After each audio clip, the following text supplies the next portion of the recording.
شب معراج اسلام کی تاریخ کی سب سے عظیم مقدس روح کو ہلا دینے والی رات ہے۔ یہ وہ رات ہے جب اللہ تعالیٰ نے اپنی سب سے پیارے نبی آخری رسول حضرت محمد صلی اللہ علیہ وسلم کو زمین سے آسمان تک اور پھر اپنی قربت تک بلایا۔ یہ کوئی خواب نہیں تھا، کوئی کلپنا نہیں تھی، بلکہ جاگتی حالات میں جسم اور روح دونوں کے ساتھ ہوا سفر تھا، جس پر قرآن اور صحیح حدیث گواہی دیتی ہے۔ شب معراج سے پہلے کا وقت نبی پاک صلی اللہ علیہ وسلم کی زندگی کا سب سے دردناک دور تھا۔ اس سال کو عام الحزن یعنی غم کا سال کہا جاتا ہے۔ آپ کی سب سے بڑی مددگار بیوی حضرت خدیجہ کا انتقال ہو گیا۔ چاچا ابو طالب جو ہر مشکل میں ڈھال بن کر کھڑے رہتے تھے، وہ دنیا سے چلے گئے۔ مکہ والوں کی ظلم زیادتی بڑھ گئی۔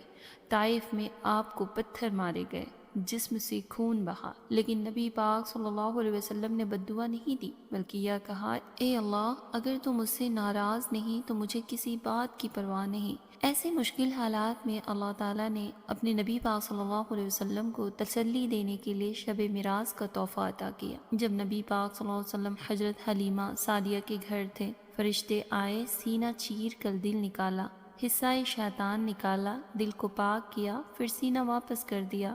یہ واقعہ صحیح حدیث سے ثابت ہے۔ صحیح بخاری اور صحیح مسلم کی روایت میں آتا ہے کہ معراج سے پہلے بھی نبی پاک صلی اللہ علیہ وسلم کا سینہ مبارک کھولا گیا، دل کو ایمان اور حکمت سے بھر دیا گیا۔ اس کا مقصد یہ تھا کہ نبی پاک صلی اللہ علیہ وسلم کو اس عظیم سفر کے لیے روحانی اور جسمانی طور پر تیار کیا جائے۔ شب معراج کی رات حضرت جبریل علیہ السلام نبی پاک صلی اللہ علیہ وسلم کے پاس آئے، ایک خاص سواری لائی جس کا نام تھا براق۔ براق کی رفتار بجلی سے بھی تیز تھی۔ نبی پاک صلی اللہ علیہ وسلم براق پر سوار ہوئے اور کچھ ہی لمحوں میں مکہ سے بیت المقدس پہنچ گئے۔ وہاں براق کو اسی جگہ باندھا گیا جہاں پہلے انبیاء باندھا کرتے تھے۔ تمام انبیاء کرام جمع تھے۔ نبی پاک صلی اللہ علیہ وسلم نے سب کی امامت کی۔ یہ اس بات کی نشانی تھی کہ آپ صلی اللہ علیہ وسلم تمام نبیوں کے امام اور آخری رسول ہیں۔ اس کے بعد معراج کا سفر شروع ہوا۔ پہلا آسمان حضرت آدم علیہ السلام سے ملاقات ہوئی، انہوں نے نبی پاک صلی اللہ علیہ وسلم کا سواگت کیا۔ دوسرا آسمان حضرت عیسیٰ علیہ السلام اور حضرت یحییٰ علیہ السلام۔ تیسرا آسمان حضرت یوسف علیہ السلام، جنہیں آدھی دنیا کی خوبصورتی دی گئی تھی۔ چوتھا آسمان حضرت ادریس علیہ السلام۔ پانچواں آسمان حضرت ہارون علیہ السلام۔ چھٹا آسمان میں حضرت موسیٰ علیہ السلام۔ بعد میں نماز کے بارے میں مشورہ بھی دیا۔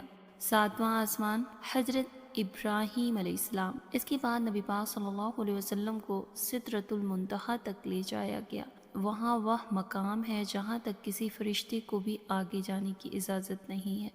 حضرت جبریل علیہ السلام نے کہا، اگر میں ایک قدم بھی آگے بڑھا تو جل جاؤں گا۔ نبی پاک صلی اللہ علیہ وسلم اکیلے آگے بڑھے۔ یہاں اللہ تعالیٰ نے اپنے پیارے نبی محمد صلی اللہ علیہ وسلم سے کلام فرمایا۔ اسی مقام پر نماز کا تحفہ دیا گیا۔ پہلے 50 نمازیں فرض ہوئی۔ حضرت موسیٰ علیہ السلام کے مشورے سے آخر کار 5 وقت کی نماز رہ گئی، لیکن ثواب 50 کا ہی رکھا گیا۔ یہی وجہ ہے کہ نماز کو مومن کا معراج کہا جاتا ہے۔ نبی پاک صلی اللہ علیہ وسلم کو کچھ ایسے لوگ بھی دکھائے گئے جو سود کھاتے تھے، جو جھوٹ بولتے تھے، جو امانت میں خیانت کرتے تھے، جو نماز کو ہلکا سمجھتے تھے، اور کچھ ایسے بھی لوگ دکھائے گئے جو صبر کرنے والے، نماز پڑھنے والے اور اللہ سے ڈرنے والے تھے۔ صبح سے پہلے نبی پاک صلی اللہ علیہ وسلم واپس مکہ آ گئے۔ جب لوگوں کو بتایا گیا تو بہتوں نے تو انکار کر دیا، لیکن حضرت ابو بکر نے کہا، اگر محمد صلی اللہ علیہ وسلم نے کہا ہے تو بالکل سچ کہا ہے۔ یہی وجہ ہے کہ انہیں صدیق کہا گیا۔ شب معراج کا ایک آخری پیغام دینا چاہوں گی، نماز کو زندگی کا حصہ بناؤ، مشکلوں میں صبر کرو، اللہ اپنے بندوں کو کبھی اکیلا نہیں چھوڑتا۔ تو چلیے ہم سب مل کر ایک دعا کرتے ہیں، اے اللہ ہمیں شب معراج کی حقیقی سمجھ عطا فرما، نماز کا پابند بنا اور نبی پاک صلی اللہ علیہ وسلم کی سچی محبت ہمارے دلوں میں ڈال دے۔ آمین یا رب العالمین۔